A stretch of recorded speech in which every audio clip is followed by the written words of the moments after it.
our new interim head coach. He's ascended, and late in his career, he went from special teams to interim head coach in about a week. So why? Because he has sat in the seat. He's had years of experience, successful experience. He's got a great connection with our student athletes, and so we're happy to have him. Rob, come on up. Okay. Thanks. Yep. So how in the world are you guys doing today? Quiet crew. All right. Well, obviously there's a hell of a chain of events that's taking place right now, and it's it's tough for everybody. But things happen in life, I think, that are tough for everybody too, and that's what we're here to help these players. Because and you're gonna hear me say this, I hope, several times today, that what matters the most is the players, and we've got to make sure that they're taken care of. And yesterday was a hard day for everybody. And I mean, I know it was a hard day for everybody because, Coach Bray he's a Beaver legend and has been as a player, as a coach, as the numerous things that he's done. And I can't say enough about Trent, and I'd say even more about him as a man. And, I talked about him when I had the opportunity to visit with some of you guys last week. He asked me the questions, and I know that our players, they felt that yesterday when it took place, if that makes sense what I'm saying. And it was like a funeral going through that yesterday, to be honest with you. And those guys came here for him, and I don't believe in him, and still do, and they always will.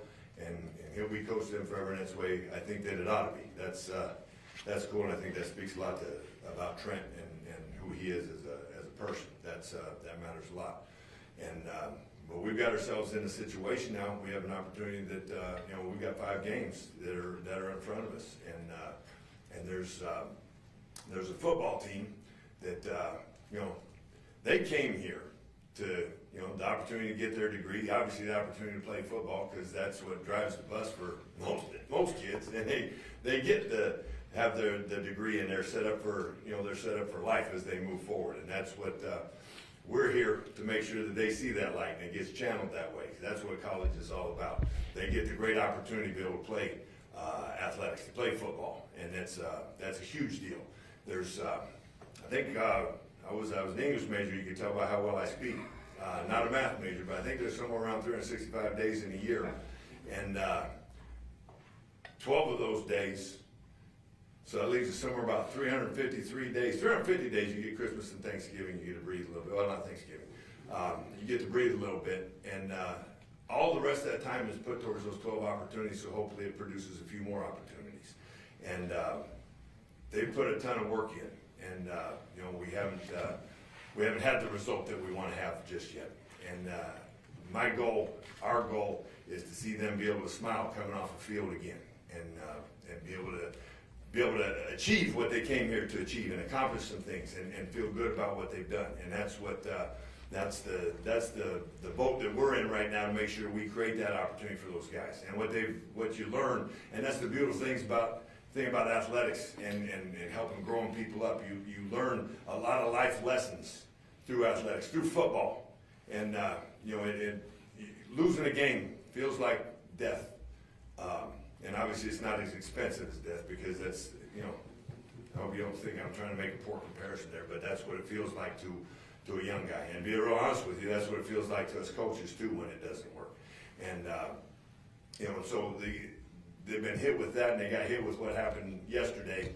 And so we got to help them get through that. Well, there's going to be things in life that are going to be a hell of a lot more expensive than having lost a game. There's going to be something happens with maybe the business that you're getting started, or something's happening with your marriage or your kids. You're not going to walk away from your kid because something happened or he did something knucklehead. You're going to be there for him and help him through it. And you pick yourself up by the bootstraps.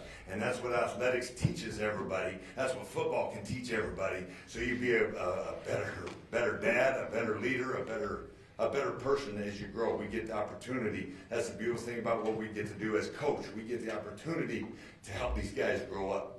And, we're dealing with adversity big time right now. Okay, so we're going to make this be positive. We got to make the positive come out and make it go happen, and see the opportunity that is out there in front of them. And that's what we're gonna do. And we'll have these guys, they're gonna be channeled in, we're gonna be together, and we're back on the field tomorrow, and we're gonna be rolling. And it's gonna be an exciting time. We're gonna bust our tails to make it great for them and help them accomplish what they wanted to accomplish. And you know, I'm starting to babble a little bit now, so I'll chill out a little bit. But that's what I think, that's where we're at with the situation that we're in right now. And I am excited to be able to help these guys through it. And that's what matters the most. And again, the players and finishing this season in a positive way and letting them accomplish some things, helping them to be able to accomplish some things. That's what matters the most, and that's what we're going to be able to do. And you know, they'll be able to draw from this experience years down the line that'll help them pick themselves up when they need to. And I think that's an important thing. So does that give you a little introduction into where we're at?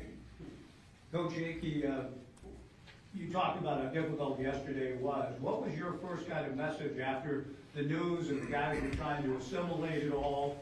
What was your kind of first message to the team after they learned about the change that was taking place?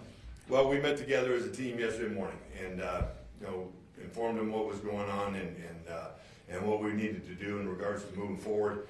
And you know, what I put out to them was the kind of what we talked about here a little bit already in regards to, you know, there's some goals that are still out there for this football team in regards to winning the damn game together, okay? And my hope is that they will draw on each other to be able to make that experience happen. They've been working their tails off over there in the weight room and out on the field and out on this field to get to that point, and that they would unite together to help make that be the case. And they can do it, you know, everybody's motivated in different ways, but our motivation is that we will do it together as Beavers, that we can do it together to help each other accomplish those goals and to get it righted moving forward.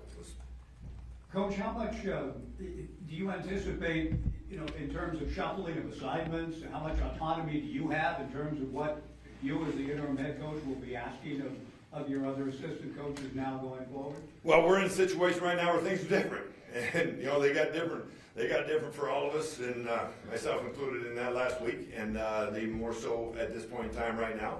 And so coaches, we're no different than anybody else. It's sudden change. There was a turnover, whatever it was took place out there on the field. Life is just the same way, and that's the way we're approaching it right now. Okay, so obviously we've got changes throughout the football team at this point in time. On the defensive side of the ball, we're going to have a new linebacker coach. We're going to have a new play caller, where we're going about things, but we can still build off of what guys are accustomed to and being able to make it happen that way. So what do I mean? As a defensive staff, we're going to get together here in about an hour, and we'll start getting the plan put together like we do every Monday at 1 o'clock. We get that put together, and we've got a hell of a defensive staff that has a great amount of experience. We've got numerous guys, myself included, that have been defensive coordinators and are good teachers, and we will put the plan together the same way that we always do. The thing that'll be different is Coach Bray won't be walking in to that meeting with us. We'll be putting the plan together, and with myself and Mark Kreiner is going to coach the linebackers, and he's been working with those guys as we've gone through the season. So he's a good coach. He'll be able to help take care of those guys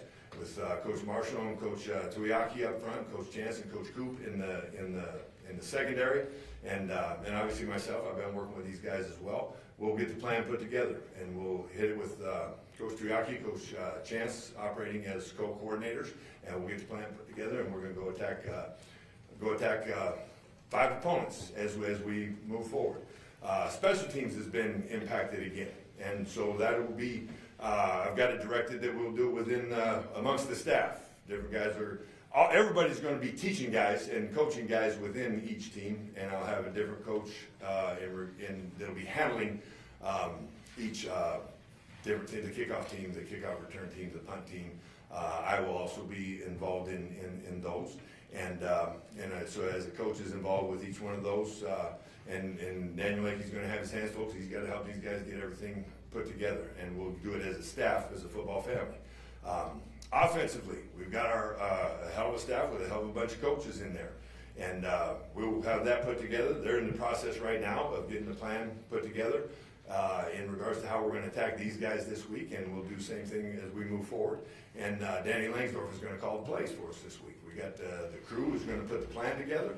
I've got good coaches in there that have been coordinators before. Danny's done it. He's done it here.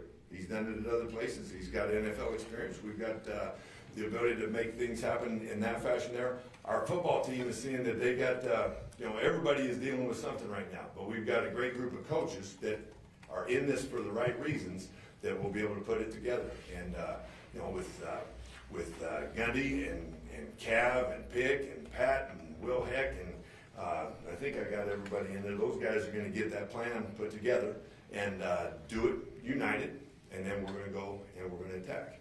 And the bottom line again is that we make sure that these players are taken care of. They're going to see it and they're going to feel the energy from us tomorrow. I told them that yesterday. Yesterday was a sad day. Tomorrow's going to get to work today.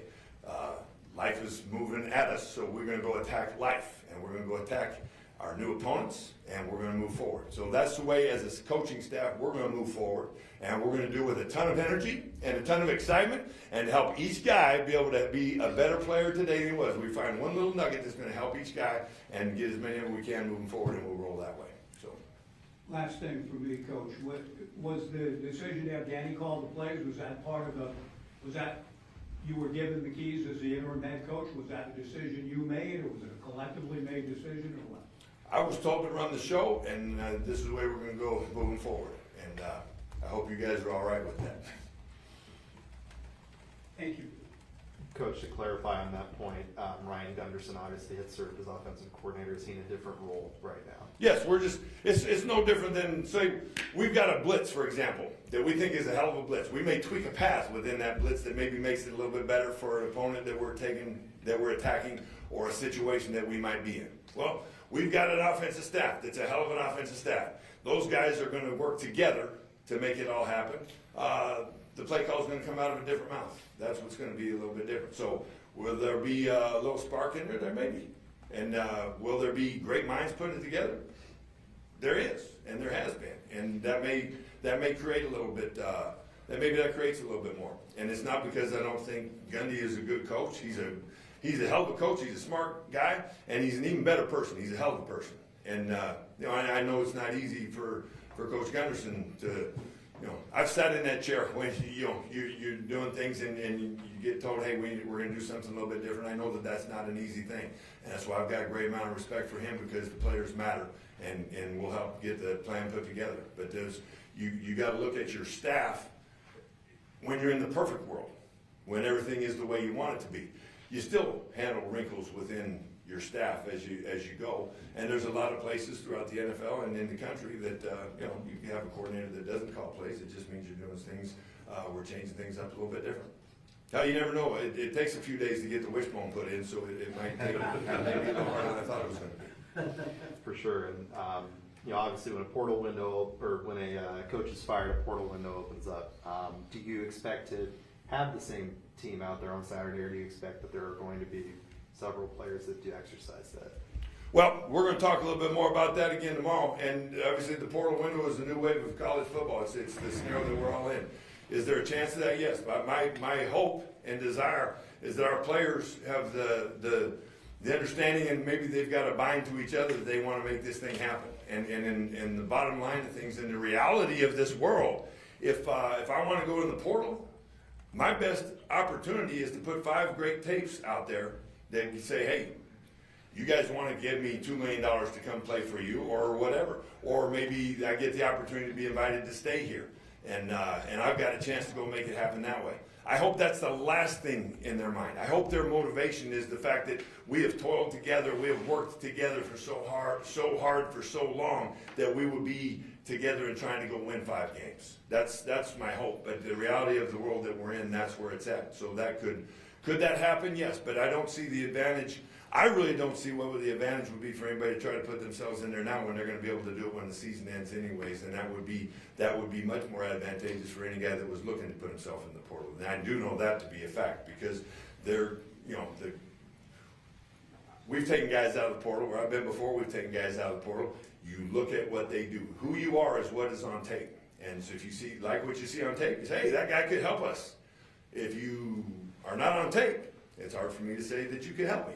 And so I hope that will be the case. But I hope that, like I said a minute ago, I hope that that's the last case. I hope they do it because they want to finish things out together.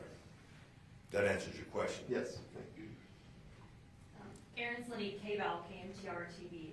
You mentioned last week, when we got a chance to talk to you, that you thought that the players responded really well to Bray. And I feel like talking to him, a big theme for him this year in the post-game press conference has been just lack of execution. Where do you feel like that response didn't show up on the field, and why do you believe that is? Well, that's what football, the game is, and it happens at every level. And you bust your tail to the communication takes place during the course of the week. It takes place at all points in time. And obviously, if something has gone awry on the field, somebody didn't get their job done. And thing that affects us on defense, and that's what defensive guys understand. One mistake, one guy out of 11 out of position, that can be fatal for everybody. And same thing in special teams. One mistake, one guy in the wrong spot can be fatal for everybody. That offensive world, they get 3 down. It doesn't work on first down. Hey, we can land and play second down. If it's not there, I can throw it away. I get 3rd down. And if 3rd down didn't work, we can punt the damn ball, and we still get the field position game. That's the nature of our game. And generally speaking, if you watch any game, you watch the NFL games, you'll see something happen. A guy got picked, or a guy got communication took place, and you got guys that have been doing it their whole lives that have been doing it together. Sometimes those things happen, and we've got to.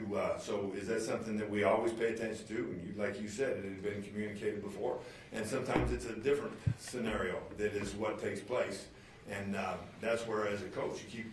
We got to keep pounding on. Hey, this is where things need to be, and so that's the reason that we practice every day, and that's the reason we keep those things going, to try to get that to be to the minimum, and we got to help those guys through that scenario. Because what I think sometimes, everybody's competitive, everybody wants to win, and nobody more so than the coaches and the players. And I know that the fans are faithful as can be. Everybody wants to see their team win the national championship. If you didn't win every game by 99 points and they didn't score 0, then something was wrong, and it was bad. And there's not one player that goes out there with the goal, say, hey, I'm really going to blow this one. I'm not going to talk to Billy over here. That doesn't happen. But in the nature of the game, when things happen fast, sometimes those scenarios do take place.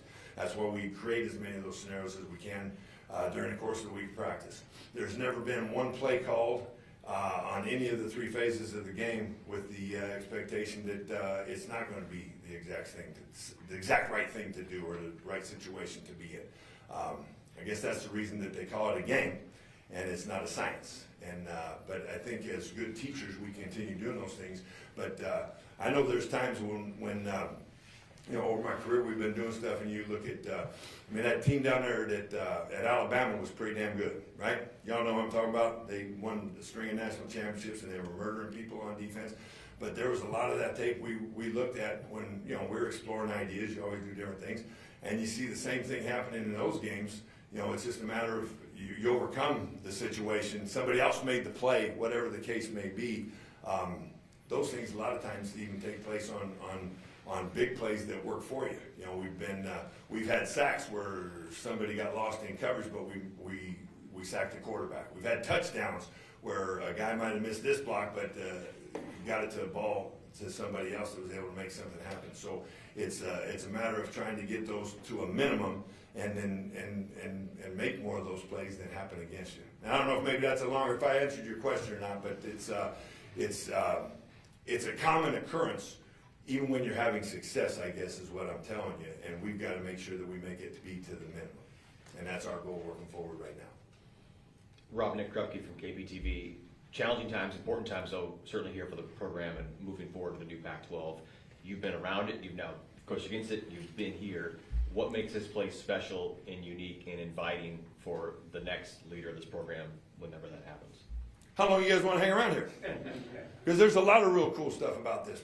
And what we've got that we're moving forward to is, I think there's a lot of reason that everybody should be. Our Beaver Nation should be excited about what we've got, what's the table is set, and what we can do moving forward. We've got a new league. That's going to be an exciting thing. We've got the ability with a great place here to be able to make it happen. And so what do I mean by that? Well, I've been in the Northwest, and again, I can't tell you how happy I am to be back on this side of the country again. It's been awesome, and getting in here, Oregon State was a place that I've always had a great awareness of. Connections to. I've had great friends that have coached here back in the day, Trent was one of them. As a player, hell, we tried to recruit him to play for us at Washington State. When I was at Washington State, we went against these guys all the time. And the places like this are the places I like better. You know, SC and UCLA, I don't really care to be in the city. I think there's a lot of things that get in the way when you're in the city. You take a look at a place like this, and so I come in here and think, hey, we're glad to be back out in the West. But then the way we were welcomed, when I say we, I say myself, the new coaches, my family, by the people of Corvallis, all the surrounding area, the things that are available, the way the people are, it's outstanding. We've got a top-notch university. What we've got here with the facilities, we've done a great number of things been done. I remember when I used to come here, I remember walking down that ramp and having beer bottles and stuff like that thrown at me because I was wearing a different shirt at that point in time. And but it's, the stadium has been built up and things. We've got the ability to do a great job taking care of our kids. We've got a great amount of people here. The great people doing great things. You've got.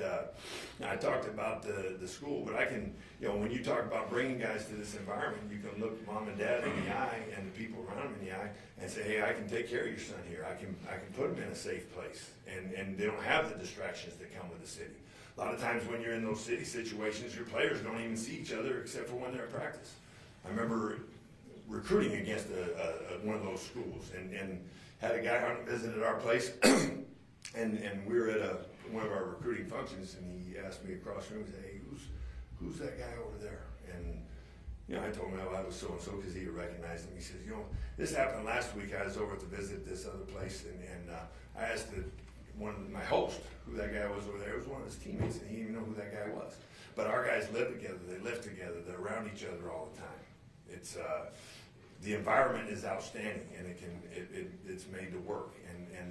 And as I look here and I say, hey, shit, there's a lot of things that are awesome about this place. And then as you look at it, as we go into this new league, we should expect to be the front runners of this new league. And obviously we go in, get ourselves on a streak, get some guys feeling good about things again. They should feel good going to attack the new league and approach it. We need to get a little swagger back in our tails. And I would like to think, and I know the Beaver Nation is ready for that. They want to feel good about things, and there should be some great excitement about what we've got moving forward. And I think it's an opportunity to be able to explode and make some things happen. And we've got to get some doom and gloom out of the way right now and get the dust to clear. But I think as you move forward, there's a lot to be excited for. If that was not too long of an answer for you. Money. Thanks, man. Rob, Bill Orm with the Oregonian. In your role as an advisor to Trent, when you came in here, it seemed like part of that was to kind of help bring along a young, learning head coach. Obviously, I did a hell of a job, huh? yeah, congrats. But no, I'm sorry. But I'm wondering what you saw from Trent as a head coach and what some of the challenges he encountered in just trying to grow into the job were, and how we ended up in this position. Well, that's there's a lot that goes into that. Like I just look at, I compare it to a lot of things that I went through over time, and I think it happens to every coach. So I remember when you're a young coach, you're an assistant coach, you're dying to be a coordinator. You're ready to be that coordinator, and you got a plan, and you got a way that you're going to go about doing it. This is going to work. And then all of a sudden you're sitting in that chair, and you think, oh shit, here we go. And then as a coordinator, you get it going, and everything's rolling well. You say, hey man, it's time. I'm ready to be the head coach, and I can't wait to be a head coach. And you get that opportunity, and then all of a sudden that door closes, and everybody else is gone. And you think, okay, it was a good idea at the time. Am I ready for this? And you are. And you got to trust that you are.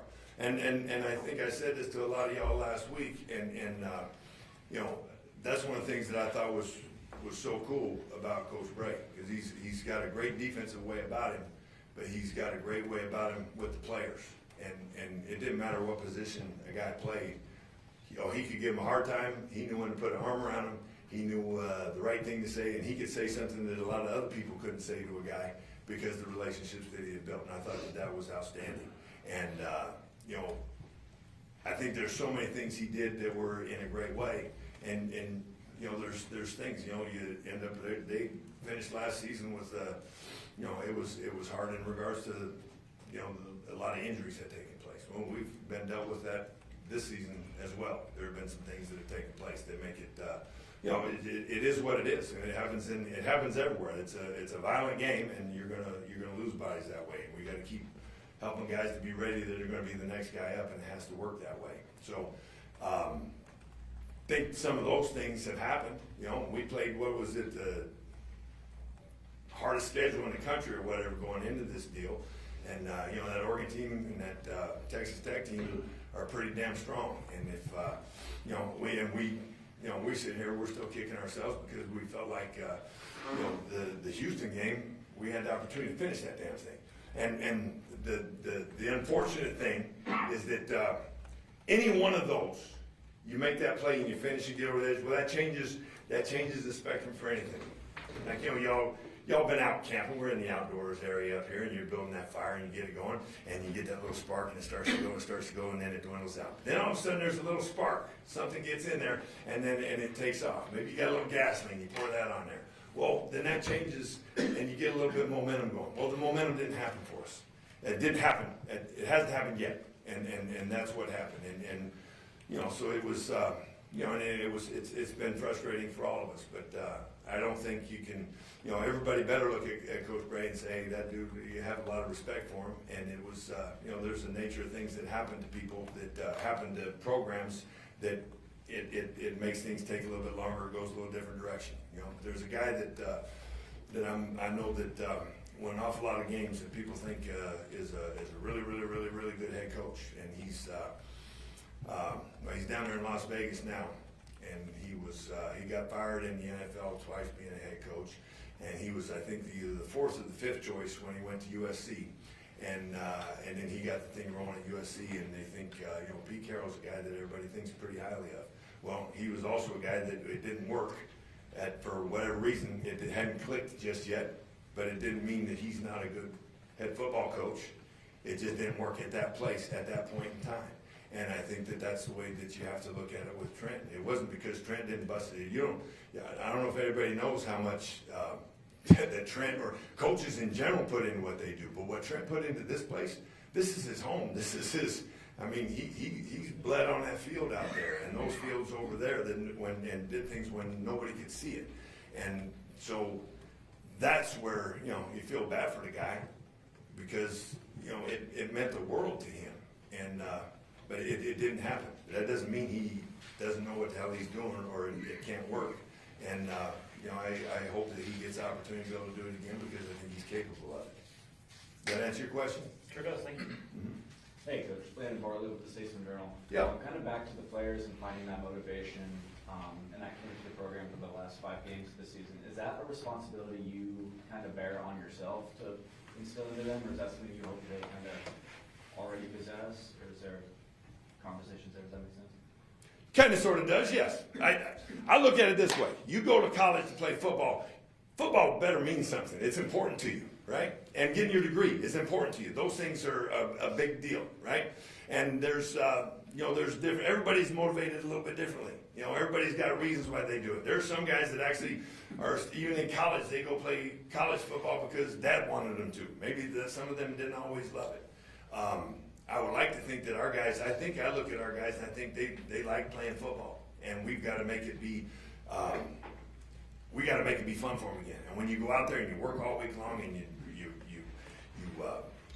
worked all off season, you got as strong as you could be, the best shape that you could be, you bust your tail to learn and do the things, and during the week of preparation for an opponent, you're busting your tail in those regards. And then you go out there in front of the good Lord and everybody, that's where stadium is. And when it doesn't happen your way, you feel like hell, and everybody responds to when it doesn't go their way in different fashions, and that's why there's need for coaches to be here, so we can help teach them, and we can also help motivate them, and we can help them get themselves into the right place. You know, you got some, you know, everybody responds to it differently in that fashion. So I would like to think that I've got, as a player, whoever I am, I've got 5 opportunities to be able to play, and I want that to be the best that I can. And I've got a whole team of my amigos that I want to do this together, and we need to be able to celebrate and have a good time and smile after we get done doing that again. And that we will pull each other along and how to make it happen. And I think that we've got that with these guys. I also am, you know, I can see the scenario that we're in right now, and it's difficult. You know, we haven't been able to walk off the game field with that success just yet. And, you know, Dad's not in the house any longer, and there's some things like that that can make it be tough. And I think that that's, again, the responsibility of us, and that's what comes down to the most. Our responsibility is to help them see where they need to go and help them understand how to pull themselves up and make it be. I mean, they call this thing a game for a reason. You play games for two reasons. You play them to win, you play them to have fun. Well, we got to win, and we need to make it fun, and we got to keep these guys going. And my expectation is that we've got a hell of a group of dudes here that will bust their tails to make it happen. And I think we've got a hell of a staff of people here that will help put them in those situations to make it be that way. And it's up to us to be the energizer in making that happen. And we will do that. All right, last question. Kerry Eggers, Rob. Hi, Kerry. Points of clarification. Gundy is now quarterback's coach and Danny's the offensive coordinator. Is that the fact? Or We've got a whole staff of offensive coaches that are going to put the plan together, and Danny's going to call the plays. Okay, and as far as you know, no players have come to you and said, I'm trying to transfer at this point. Not to me. Nope. And my goal is that they'll want to finish together and that they will do it for the right reasons. Well, last question, you can't reinvent the wheel probably at this point. How much different will your philosophy be than Trent's? Well, everybody is themselves, I think, and I think it's. You'll see what we do as we go about it, and these guys will be excited about things, and we're going to bust our tails to make it be that way. And like I said, the funeral ended yesterday, but we got the happy stuff. The excited part gets to start tomorrow. Needs to start tomorrow, and that's how they get the opportunity to show to each other what they're able to do to make the good thing happen. And that's where we got to go moving forward. And you see the wishbone on offense and the 5-3 stack monster on defense, then you'll see, hey, maybe it's a little different. All right, thank you. Come to the game Saturday night and find out. And I promise you this, I know this, it means the world to these players, it means the world to this staff, and it means the world to the guys within this. I can't say that enough. They bust their tails in everything that they do. And I also know that we've got a fan base, the Beaver Nation wants to see the success as well. And we will be busting our tails to make it good for each other, but also to make it something that the Beaver Nation says, hey, we want to be a part of this. We want to continue to be a part of this because we need them to be a part of this. We need all of us together. It's us against the world. The Beavers against everybody. Thank you all very much. Appreciate you. See you Saturday night. Thank you, Coach.